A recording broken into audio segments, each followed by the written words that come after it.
Hi, in this video I'll show you how I fixed the tooltip issue I found when I was creating my IBCS table or zebra alternative table. You can download the table on the description of this video, also the report I'm using and the fake data. So let's go for it. I first start creating fake data. It's just like to kind of compare forecast with actual and brands and dates I create with Python. So this is the IBCS table. So I don't like how it looks like. So first, let's make it look a little bit pretty. So I already create another one here. So this is what I create. So, but I don't like it how it looks like. I don't like when I hover and I see the SVG code. I think it's pretty annoying. So the way I found to fix this is create a button.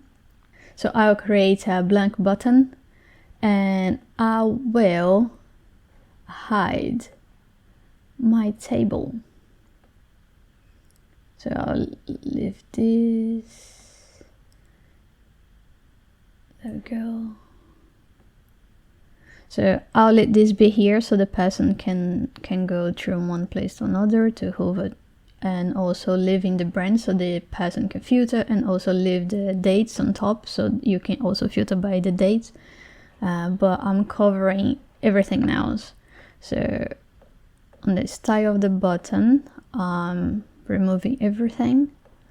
Make sure on the selection panel your button is on the top. So and then that's it. So let's publish.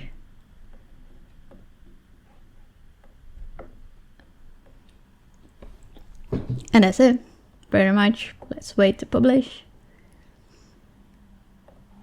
And it's done. So here's my table.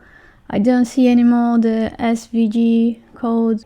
And this is the way I found to kind of hide the tooltip from this table. So I hope you enjoyed this video. Let me know in the comments if you want another video to show you how I did the fake data or anything else you want to know. And thanks for watching.